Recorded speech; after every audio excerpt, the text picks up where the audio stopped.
तो हम अक्सर सड़कों के किनारे या खंभों पर रखे उन हरे रंग के बड़े धातु के बक्सों के पास से गुजरते हैं। मतलब वो वहां चुपचाप रखे होते हैं, बस एक हल्की सी भिनभिनाहट की आवाज आती है। लेकिन क्या कभी किसी ने सोचा है कि उनके अंदर असल में क्या चल रहा है? बाहर से देखने में वो बहुत ही साधारण लगते हैं। हाँ बिल्कुल। और सबसे हैरानी की बात तो ये है कि उनके अंदर कोई मोटर नहीं है। मतलब कोई भी पुर्जा ऐसा नहीं है जो घूम रहा हो या हिल रहा हो। यहाँ तक कि पावर प्लांट से जो तार आते हैं और जो तार हमारे घरों तक जाते हैं, उनके बीच में कोई सीधा संपर्क भी नहीं होता। हाँ, कोई डायरेक्ट वायर कनेक्शन नहीं है। बिल्कुल। फिर भी वो बक्से लाखों वोल्ट की ऊर्जा को कंट्रोल कर रहे हैं। बिना किसी सीधे तार के भारी मात्रा में बिजली का ये ट्रांसफर हो रहा है। मतलब ये किसी जादू से कम नहीं लगता। तो आज की हमारी इस गहरी चर्चा का मकसद इसी अदृश्य सिस्टम को समझना है। द इंजीनियरिंग माइंडसेट चैनल का 3-फेज ट्रांसफार्मर पर एक बहुत ही बेहतरीन तकनीकी विश्लेषण है और उसी को आधार बनाकर हम ये डिकोड करेंगे कि बिजली बिना रास्ते में नष्ट हुए पावर स्टेशन से हमारे घरों और कारखानों तक कैसे पहुंचती है। और मैं बता दूं कि ये कोई जादू नहीं है। इसके पीछे इलेक्ट्रोमैग्नेटिज्म और फैराडे के इलेक्ट्रोमैग्नेटिक इंडक्शन का एक बहुत ही ठोस और खूबसूरत विज्ञान काम कर रहा है। तो ये फैराडे का सिद्धांत असल में ट्रांसफार्मर के अंदर कैसे काम करता है? तो देखिए, ट्रांसफार्मर में प्राइमरी और सेकेंडरी कॉइल्स होती हैं।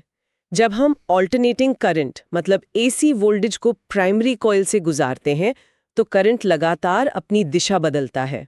और इस दिशा बदलने से क्या होता है कि कॉइल के चारों ओर एक मैग्नेटिक फील्ड या चुंबकीय क्षेत्र पैदा होता है। अच्छा, जो लगातार कम ज्यादा होता रहता है। बिल्कुल।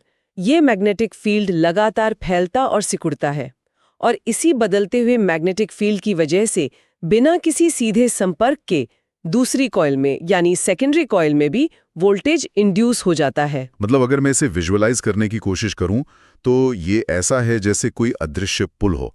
मान लीजिए एक नदी के दो किनारों पर दो लोग खड़े हैं। वो एक दूसरे को छू नहीं रहे हैं, लेकिन हवा की लहरों या किसी अदृश्य बहाव के जरिए वो एक भारी पार्सल इधर से उधर भेज रहे हैं। हाँ, ये एक बहुत अच्छी एनालॉजी है। वो अदृश्य बहाव ही मैग्नेटिक फ्लक्स है। लेकिन अगर हम इस फ्लक्स को सिर्फ हवा में ही छोड़ दें तो बहुत सारी ऊर्जा बिखर जाएगी, बर्बाद हो जाएगी। तो उसे बांधने के लिए क्या करते हैं? इसके लिए एक लोहे या स्टील के कोर का इस्तेमाल किया जाता है। वो कॉयल्स उसी कोर के चारों तरफ लिपटी होती हैं। स्टील एक बहुत अच्छा मैग्नेटिक कंडक्टर है जो उस फ्लक्स को एक तय रास्ते में बहने के लिए मजबूर करता है। लेकिन एक मिनट, अगर हम लोहे के एक बड़े ठोस ब्लॉक का इस्तेमाल करें तो मैंने कहीं पढ़ा था कि वो ट्रांसफार्मर की बजाय एक हीटर बन जाएगा। हाँ, बिल्कुल सही कहा आपने। इसे ही एडी करंट्स या भंवर धाराएं कहते हैं। अगर कोर ठोस लोहे का होगा तो वो बदलता हुआ मैग्नेटिक फील्ड लोहे के अंदर के इलेक्ट्रॉन्स को बड़े बड़े गोल चक्करों में घुमाने लगेगा। इससे भयानक गर्मी पैदा होगी और ऊर्जा पूरी तरह से बर्बाद हो जाएगी। तो मतलब वो हरा बक्सा सच में एक ओवन बन जाएगा? हाँ।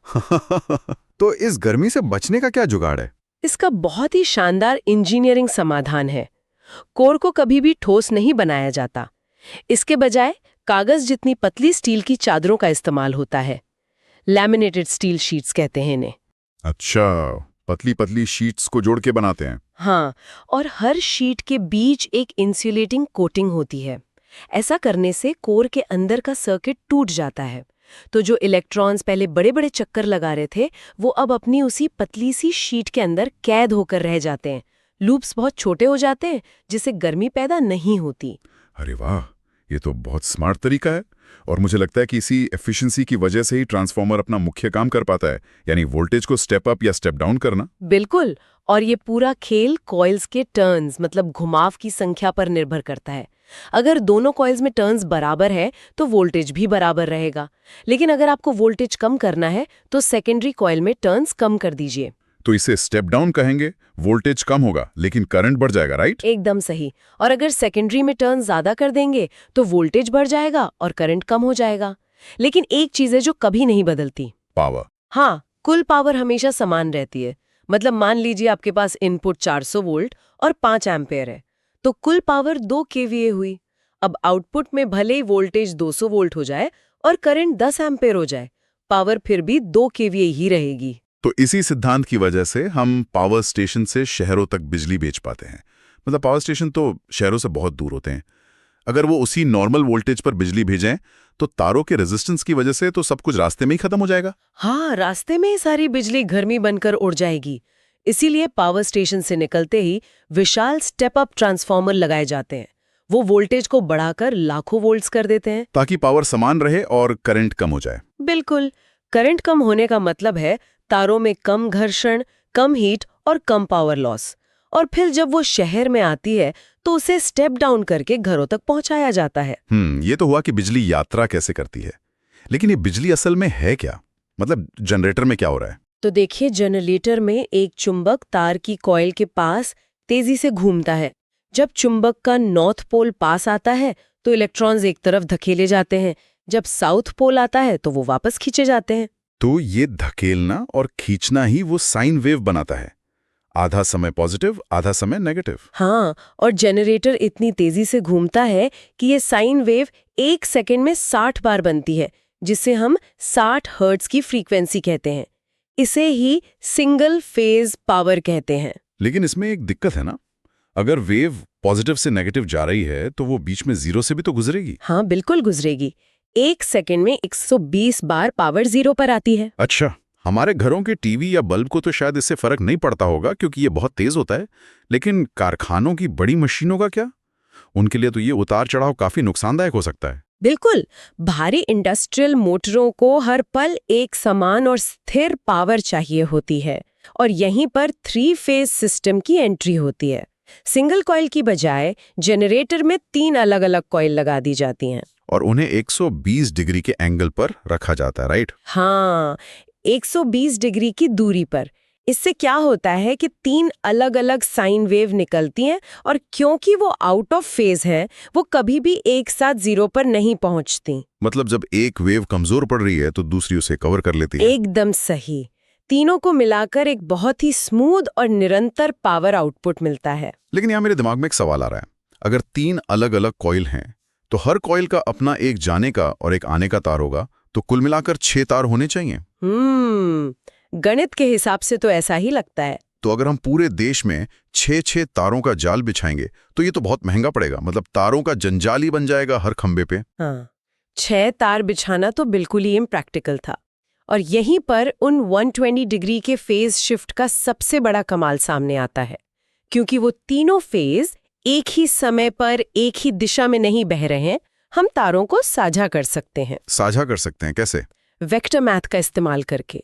किसी भी एक पल में अगर आप तीनों फेज के करंट को जोड़ें तो उनका टोटल हमेशा 0 होता है। अच्छा, तो इसका मतलब है कि जब करंट एक तार से जा रहा है तो बाकी के 2 तार उस करंट के लिए वापसी का रास्ता बन जाते हैं। बिल्कुल, वो एक दूसरे के लिए रिटर्न पाथ का काम करते हैं। इसीलिए हमें 6 तारों की जरूरत ही नहीं पड़ती। अरे वाह, सिर्फ 3 तारों से ही काम हो जाता है। ये तो इंजीनियरिंग का बहुत ही मास्टर स्ट्रोक है। हाँ, और जब ये 3 फेज पावर हमारे शहरों में पहुंचती है तो इसे अलग-अलग तरीकों से बांटा जाता है। ट्रांसफार्मर की कॉइल्स को जोड़ने के अलग-अलग कॉन्फ़िगरेशन होते हैं। जैसे सबसे आम है वाई या वाई कनेक्शन। वाई मतलब अंग्रेजी के वाई अक्षर जैसा। हाँ, इसमें तीनों कॉइल का एक सिरा एक बीच के पॉइंट पर आकर जुड़ जाता है।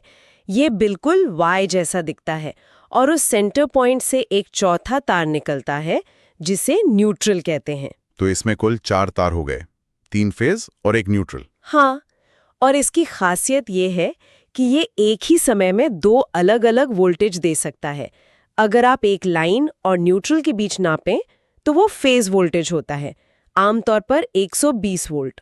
अच्छा, और अगर 2 लाइनों के बीच नापें तो वो लाइन वोल्टेज होता है जो 208 वोल्ट होता है। एक मिनट, यहाँ मुझे कुछ गड़बड़ लग रही है। क्या हुआ?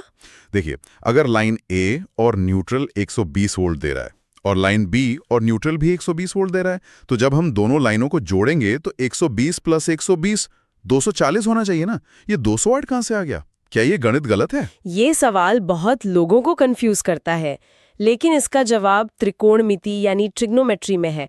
याद है हमने 120 डिग्री के रोटेशन की बात की थी? हाँ। वो तीनों फेज एक साथ अपने मैक्सिमम पर नहीं होते। जब लाइन ए पॉजिटिव 104 वोल्ट पर होती है, ठीक उसी पर लाइन बी नेगेटिव 104 वोल्ट पर होती है। अच्छा, तो वो आउट ऑफ फेज है? बिल्कुल, और इस ज्यामिति को जब हम हल करते हैं तो एक फिक्स अनुपात निकलता है। वो है 1.732, जो कि 3 का स्क्वायर रूट है। 3 का वर्गमूल। हाँ, तो अगर आप 120 को 1.732 से गुणा करेंगे तो आपको 208 वोल्ट मिलेगा। 3 फेज सिस्टम में हर जगह यही स्क्वायर रूट ऑफ 3 का गणित चलता है। दिमाग खराब हो जाता है ये सोचकर कि ये कितना सटीक है। हाँ।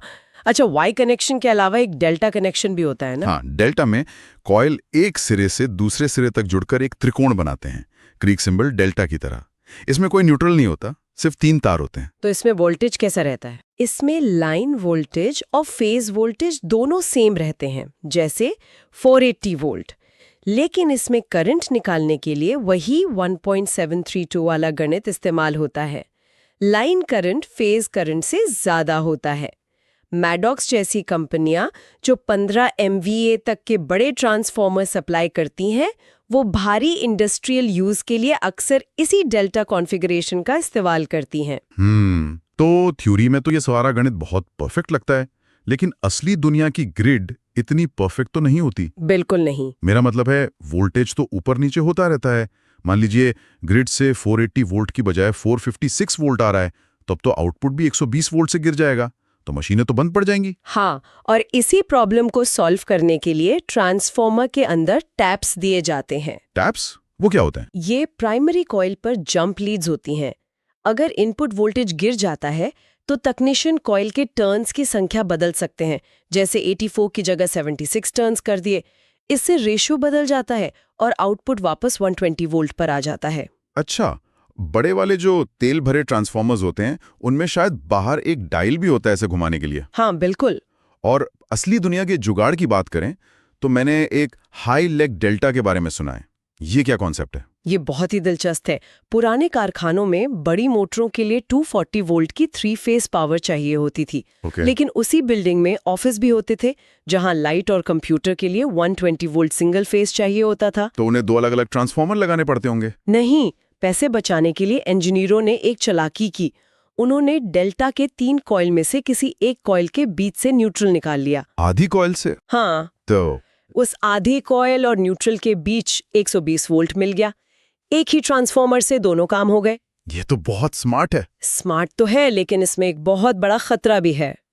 जिस कॉइल के बीच से न्यूट्रल निकाला है, उसके ठीक सामने वाले कोने पर जो बी फेज होता है, उसका वोल्टेज बहुत अजीब हो जाता है। क्यों? क्योंकि वो करंट आधी कॉइल और एक पूरी कॉइल मतलब 1.5 कॉइल से गुजरता है, और उसी वेक्टर मैथ के वजह से वो 120 वोल्ट नहीं होता, वो 208 वोल्ट बन जाता है।